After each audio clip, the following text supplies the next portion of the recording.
Hello and welcome to another GM Tips. Ricky, I'm the GM here. Boy, it's been a long time since I've done one of these, and I'm looking forward to it. I'm doing it from lovely quarantine land, as you can see all the stuff behind me with the pops and all the fun stuff. Screams geek, but I am sequestered into the main bedroom. So part of this cast will be done out of, just making sure I don't have COVID and making sure people stay safe. So, big thing for me. All right, so I wanted to talk about today a little bit about how can a DM make a campaign experience extra special for their players. Again, we talk about how to be a good DM, how to do settings, how to plan a campaign, how to do all these different things. But I think at the bottom of the list sometimes becomes, once you've done all that, how do you truly make it great? How do you put on an experience that is going to be similar to a Gorbad as a DM, or a Matthew Mercer, or a Talsian doing his, or any of the other DMs out there that are so great? Like I think of that Metz girl, Kim. She does a great job. And Luke from the Thread Raiders does a great job. Each of these really have some talents there that I think take a normal adventure or setting and take it to another level. And so I'm going to discuss a little bit about why they're able to do that and what skill sets that they really have that each of you can learn and really become good at. For instance, one of the things that I think is really at the heart of anything we do in life is, how do you sell the situation? Now, people hear the word sell and they just go, whoa, Rick, I'm the GM, I don't like sell. That word is a naughty word. But do you realize that every day you're being sold on things? Whether it's causes, whether it's on a candidate to vote for, whether it's on what thing to buy, whether it's what kind of coffee is really good, it is about selling it. Selling what is going on. And selling doesn't have to be a bad term. It is how we get people to buy into what we're trying to do or accomplish, right? That's really at the heart of selling. It's not always about making dollars. It's about getting the investment from the people around us. And what does a DM want to do? They want to get the investment of the players into whatever scenario they have created. And so we're going to talk a little bit about some of the key parts of selling the campaign to your players to where they love it so much. They talk about it afterwards. They talk about it with their friends. They talk about it the next day at work at the water cooler. They're talking about it all the time. So how do you sell? Well, number one, you have to develop a concept. You have to develop the concept of what you want the players to take away from the campaign. Now, wonderful books like the DM's Guide from D&D, the GM's Guide from Pathfinder 1 and 2, and Castle and Crusades, any type of the mastery manuals have a area where you can get ideas. I've talked about this a little bit before, but in here, pages 71 through 85 really, well, let's go through 96, because really you're not only designing what's key to your players, but you're also designing the framework around it. So really, you have to think out ahead of time, what is the overall concept? So if you're sandboxing, what is the overall concept of my world? What do I want the players to invest in my world? Or in the world, shall we say, not my world, our world. Because it really is their world as much as it is yours. So you're trying to get them to invest into this. I love, like, Bran Cutler off of D&D things. His show is called Critical Botch. And what Bran does is gets the players invested from where they're coming from. These are a bunch of fellow wrestlers. Some of them are geeks, some of them aren't. But he's trying to get them invested in. So, for instance, Leva Bates, who plays with them. Leva is very much a geek. She is an absolute geek to the core. Whereas Orange Cassidy, maybe not so much. He's much more of your wrestler.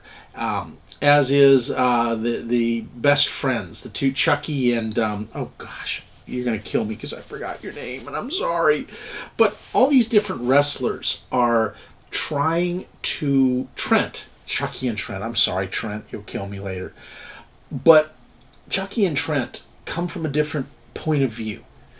So you got to understand where your players are coming from. So that's the second concept. Not only designing your world, using resources. So let's stick on the first one. We'll get to the second one here in a second. So some great material I can recommend. This is Remarkable Shops. They've also got Remarkable Inns. And this is done by a good friend of mine, Lore Smith, who I've helped with some of this stuff. And I've really enjoyed looking through and editing and kind of looking at his stuff as he comes up with these things. I did early on a couple of his adventures when he was converting them. And the neat thing is it gives you ideas. So as you go inside, it not only tells you about the shop, but it gives you hooks and ideas. So as you're creating your setting, you want to have hooks and things to draw the players in. Another great guide if you're doing Forgotten Realms as a character setting for D&D, or if you're doing something for Golarion and Pathfinder, or in Castle and Crusades if you're doing something, or if you're doing something with Frog God Games, or if you're doing something with one of the other brands like Purple Swan Press. There are so many great names of third parties out there if you don't want to create your own sandbox that you can draw from. So what I draw from, for me, for Faerun, is books like this. I love that they take the faiths and the deities, and I want to flesh out the temples and the different areas, and I want to give them maybe a little different flair or take on things. So I grab these resources, and I begin penciling down some ideas. Where are the characters going to be at? Where could they venture to? Where most likely will they take it, because they're going to go off the rails somewhere. And I love the rails. I use that as a tongue-in-cheek term. They're going to go the direction they want to go. Whether I have hooks and plots or anything else, that's great. They get to explore and go places that normally you don't get to go. And so I need to, as a DM or a GM, I need to sit down and kind of think this out ahead of time. It's almost building like a spider web concept of where they can branch off to. But in reality, they can go any directions. It may not be a spider web. It may go way off into another direction. But I want to create compelling people, compelling places, beautiful scenery, compelling ideas, plots, and hooks. And if you're not good at this, you can get a lot of aids. I know, like D&D both, as well as Pathfinder, have come up with a lot of cards that you can use in any D20 system. You could even convert them to a D6 system in a lot of cases, or a D12. So you want to take some of these ideas and surround yourself with them. Like I've got adventure plots and hooks and twists from Pathfinder. I use them in D&D too, because I can take the players off in a myriad of directions and throw monkey wrenches into things to get them really kind of spinning off, because they're already maybe spinning off a direction. Maybe I want to spin them a little further in that direction to have a little more fun. So I throw some hooks in there. Don't be afraid to do that. Don't be afraid to do outside of session things. So when you're designing this, think about some things that maybe you could run over, say, text chat of some sort, whether it's Google Meet, or whether it's Zoom, or whether it's Discord, or wherever you decide to do your thing. You can work with the individual players and help develop some outside side stories. I do that a lot. I've incorporated that a lot lately. It's been a new concept. So I plan for that and really utilize that. Now, we talked about doing things that meet the players where they are. You have to understand what your players' experiences are, how they have approached the game, and what's good for them. A recent experience in this lovely adventure, hang on here, This one. Yay. I've been running more of these. You guys be proud of me. Been doing much more D&D stuff. One of the players that we added in had a hard time integrating with his first character. So instead of having him leave the game, because that was where he was leaning, I sat down with him and said, okay, let's redo this a little more. What kind of character would really embody or espouse what you were looking to achieve? And so he wanted to do a pacifist turtle. Okay, I can work with that. How do I then plug him in now that he's come out with his other character? Well, I could just throw him in and say, you've met him. No, he wanted to go a little different route. And I'm like, okay, I'm fine with that. So I've even designed a place where the party will meet him. Now, for one or two adventures, he may have to sit on the side and kind of watch a little bit. Help your players with that. If they have to do that, don't make it unfun for them. Go back and forth. Still include them wherever they are. I know it's breaking the party and it's putting them in two different places, but that's okay. You're still meeting them where they are. Sit down with them pre-session. Get their goals, their dreams. We talk about that. But really help understand the concept of where they want to start and what is important to that player. That's the hardest thing sometimes to bring out of a player. What do they really want? And then the fun part is, what are ways you can help them to evolve from where they start to a new place that maybe they want to explore? So you start writing down some ideas and getting a subplot that draws them in. So you want to do these kind of things because you're investing in them as much as they're investing in you. But you have to do that. It's the sale process, as I call it. You're trying to meet a buyer, a potential buyer, where they are. And see, I'm in sales. So I started out as an engineer. I was not good at this, but I learned. You have to begin to read people. It's not a bad thing to read people. Understand what makes them uncomfortable. Understand what makes them comfortable. Understand what's important to them. Understand as a player where they want to go with their character in your setting. That is so important. And that's what I think more than anything else is, if I look at Matthew Mercer and I were to hit him right there, he does a ton of that. And I give him huge props. Gorbad's the same way with his setting. Now, sometimes he structures them a little more, so he takes a little different approach. He takes their ideas and structures it into where he wants to go for entertainment, for the audience. Again, depending on what you're trying to cater to, whether it's a party or if you're streaming, you have to take that into account as well. What will draw the audience? Because sometimes what draws us in a small session doesn't draw them. So you really have to kind of take a little time and think that out. Now, saying these things, don't let this overwhelm you. I know right now you're going, oh, Lord, Rick M. the GM, this is overwhelming and daunting, especially if I'm a young GM or DM. It's okay. It all seems that way in the beginning. Baby steps. Try to incorporate little parts of what I'm saying. Take one or two ideas out of what I've said and incorporate them.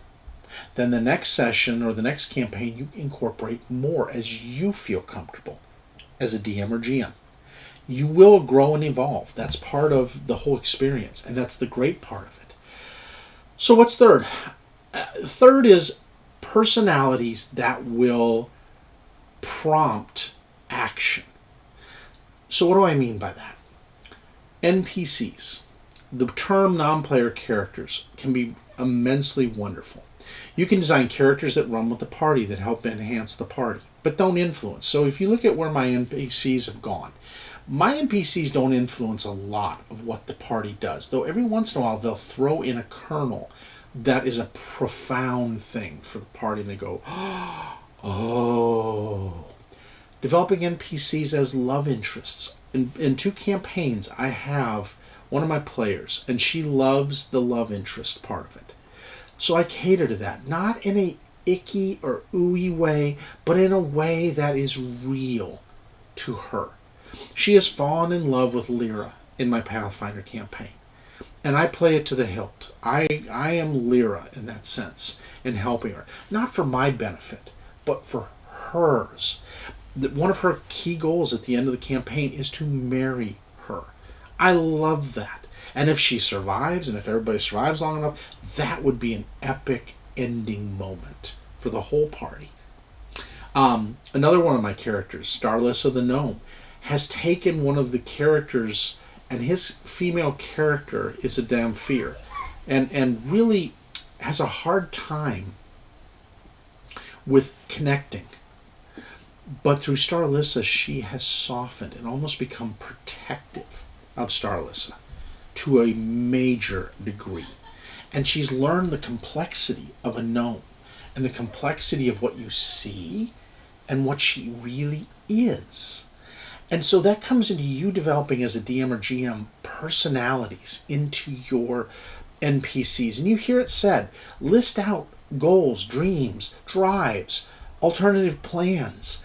So even your antagonists, as they say, you can turn them into a much more complex creature that has complex values and thoughts. They don't always have to just fight the bad guy. Sometimes maybe the bad guy can be persuaded to not be bad anymore, or at least not to go along the path or arc they're going to do. So keep that in mind, that you can use that resource to do that. Come up with visual aids for you. So you're going to see from me, I laminate a lot of things. Why do I do that? Because these are places that my players can possibly go. There's a fumble chart, and critical and fumble both. So I have things to spice it up and not have a critical just be ×2 damage.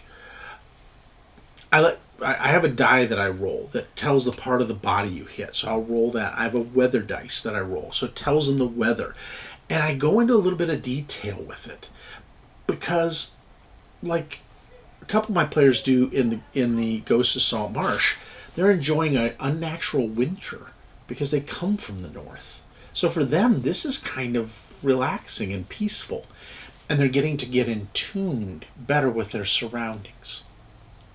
And the NPCs there are helping. I have little voices talking to them.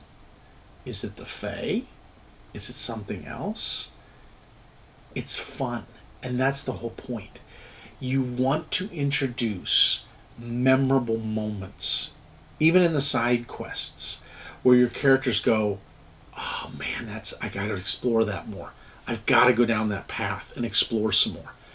And again, you're not necessarily pigeonholing them, you're giving them depth. And that's what NPCs have to have, is depth. My greatest part of running my campaigns is running the NPCs with depths. I do different voices, and God knows my voices are probably atrocious. Matt Mercer does voices way better than I do. Talcyon Jaffe does things way better than I do.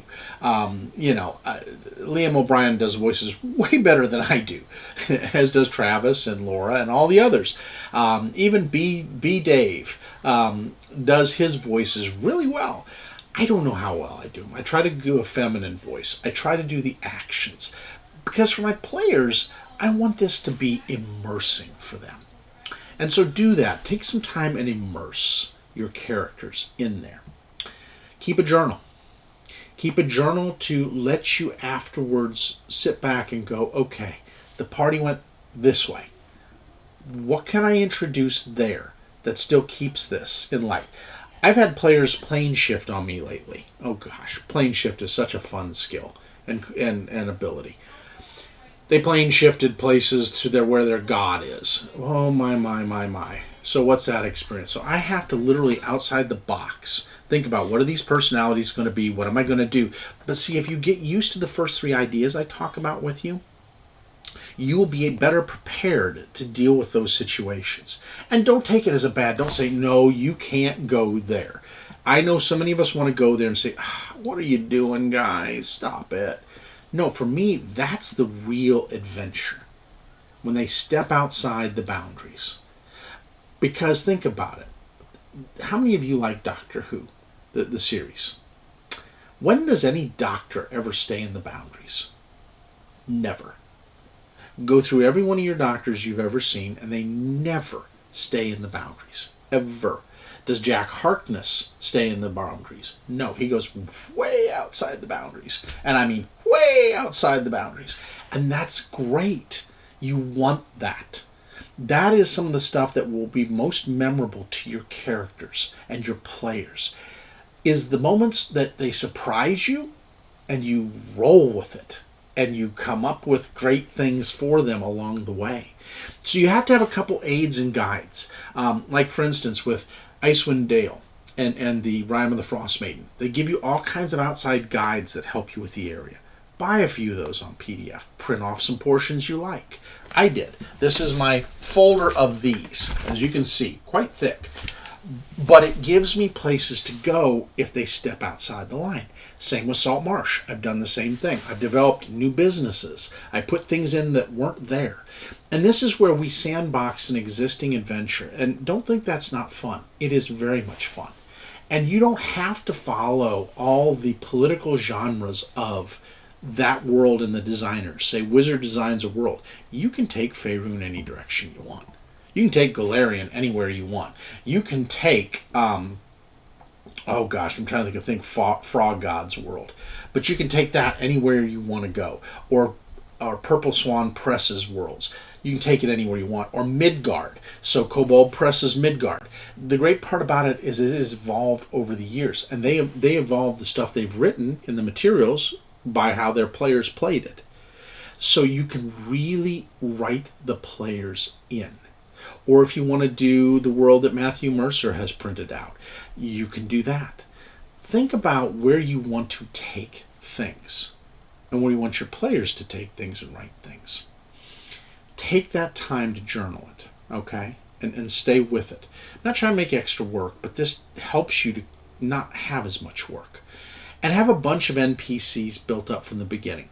Ones that maybe don't fit in right away, but will fit in when the players go off the rails, seriously. And those NPCs then are introduced when they go well off the rails. What do the players want to go to the Underdark? What do? Are you prepared? Did you print off an Underdark map? Having some of that available does not hurt, and it helps you with the prep of getting things ready. But you got to sell them even in that. Because if you stumble in that, they're going to lose a little bit of faith and not be as sold. It's like when you're trying to pitch someone, and they're going, and you're going, and the person's looking at you like, come on, and I know because I've been there. Okay, I say this because believe me, that's my nature. The ums and ers and crutch words, those are my thing. And so I have learned how not to rely on that by being prepared, by thinking about what I want to say. And even when I do these GM tips, I think about a little bit upstairs, and I'm constantly going on, where do I want to go next with this? Because it's important to your players. So, journal things. And then finally, let them write the ending. Sell them on letting them write to the ending. That is the best thing you can do in any of these campaigns. When you let them write the ending, no matter how weird it may get, it's what makes the campaign memorable. It's what takes into account the players. And you have sold them if they want to write the ending. You have totally sold them. And people say, well, what about burnout? Burnout. Quit trying to make people go into your box, because that's where burnout occurs. I've truly figured that out. Is burnout occurs when we develop something we think is cool, and the concepts in our mind is epic, and we don't let the players play. And that's what burns us out. Instead of letting them take you down a new path and go, wow, that was cool. I didn't see them going there, but okay, I like this. I can develop around this a little bit more. And then you have some other paths available. That's what keeps a game fresh, always, is letting those players do that. So, I hope that helped a little bit. I wanted to do a GM tips on this. I've been wanting to for a while. And to summarize, basically, you want to plan out your world. Plan out the framework of it, but in a way that is adaptive for your players, that allows them to go avenues outside of what you expect. Number 2, understand your players. Understand their needs, their goals, their desires, where they want to take things, where they want to take their character, and the evolution of that. Number 3, great NPCs. Not cardboard one-dimensional, not two-dimensional, kind of fleshed out a little bit, but truly three-dimensional and very full of life and their own vibrance. And then take notes and evolve and let them sell the ending. So these are all concepts that I hope will help you. I know the video is going a little longer than I had planned, but I hope it's enriching and it's got you locked in and helps you. Let me know some other topics you want to see. Please always comment on these and let me know where you want me to go with this, and I will do my best to do that. Again, this is Rick M. the GM. That's my handle on Twitter. It is my handle on Instagram. Please reach out to me if you want, and I love great ideas. Thanks, and have a wonderful, wonderful week.